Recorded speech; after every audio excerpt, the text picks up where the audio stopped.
The Indus Water Treaty stands as a testament to both cooperation and conflict in the Indian subcontinent. Signed in 1960 by India and Pakistan, this landmark agreement governs the sharing of the Indus River and its tributaries.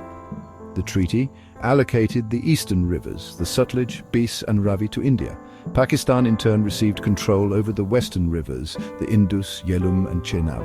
This division reflected the historical patterns of water use and the agricultural needs of both nations. The World Bank played a pivotal role in brokering the treaty, recognizing the critical importance of water resources in this volatile region. Despite its origins in an era marked by partition and mistrust, the Indus Water Treaty has demonstrated remarkable resilience. It has weathered 3 major wars between India and Pakistan, as well as numerous periods of heightened tension. This endurance speaks to the treaty's importance for both nations. It highlights the recognition that cooperation on water is essential for their mutual survival and prosperity. The treaty's mechanisms for data sharing, joint inspections, and dispute resolution have, for the most part, functioned effectively. However, the treaty has not been without its critics. Both India and Pakistan have at times expressed concerns about certain provisions and their practical implications.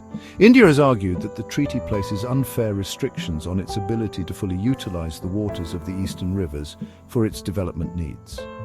Pakistan, on the other hand, has voiced anxieties about India's construction of hydroelectric projects on the western rivers, fearing potential disruptions to its water supply.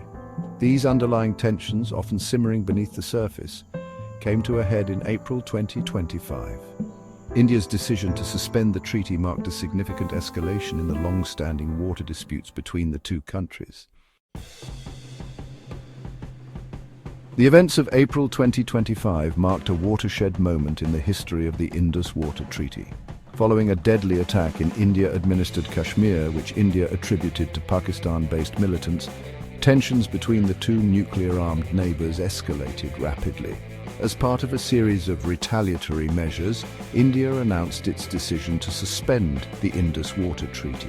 This move, unprecedented in the treaty's history, sent shockwaves through the region and beyond. India's suspension of the treaty was accompanied by a series of other diplomatic and economic actions. Trade relations were severed, diplomats were expelled, and visa restrictions were imposed. Pakistan responded in kind, mirroring India's actions and further escalating the situation. The suspension of the Indus Water Treaty, however, carried the most significant long-term implications, striking at the heart of a vital resource shared by both nations.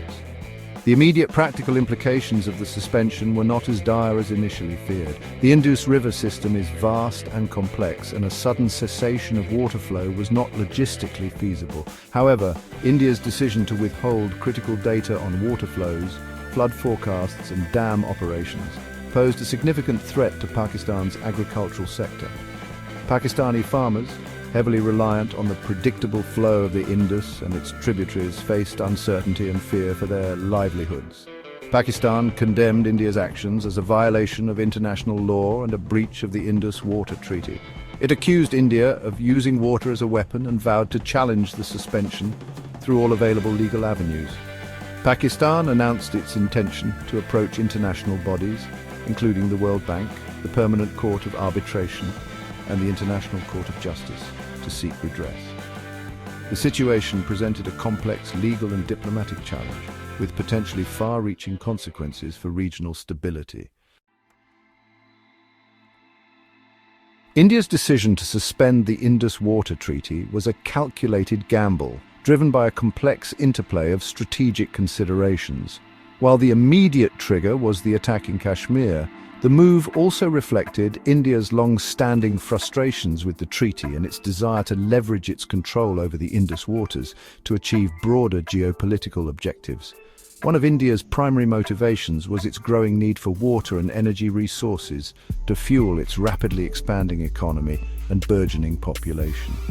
The Indus Water Treaty, negotiated in 1960, predated India's current economic realities. India argued that the treaty's provisions, particularly those relating to the eastern rivers, hampered its ability to fully utilize its water resources for hydropower generation and irrigation. The suspension, in India's view, provided an opportunity to renegotiate the treaty's terms to better reflect its current needs and aspirations. Beyond the realm of water and energy, India also sought to utilize the suspension as leverage in its long-running dispute with Pakistan over cross-border terrorism.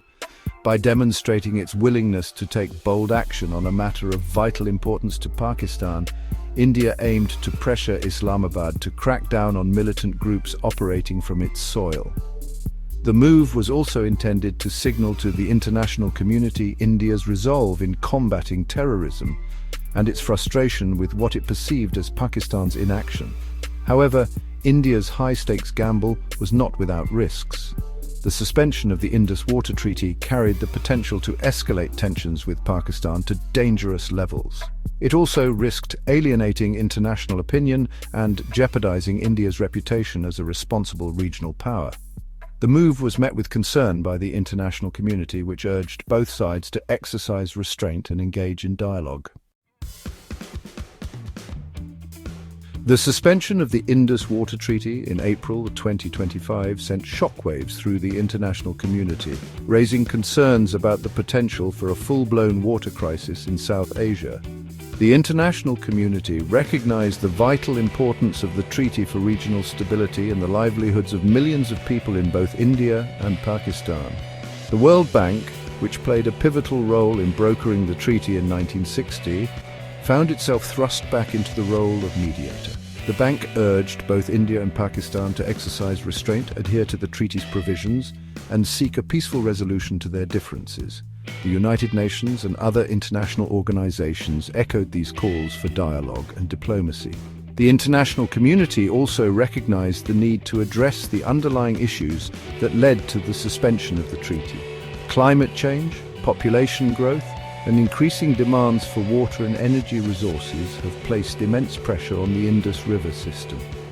These challenges are not unique to the Indian subcontinent and require collaborative solutions. The international community has a crucial role to play in facilitating dialogue, promoting water cooperation, and assisting India and Pakistan in adapting to the challenges of the 21st century. The Indus Water Treaty, despite its current challenges, remains a testament to the power of diplomacy and the possibility of cooperation, even in the face of adversity.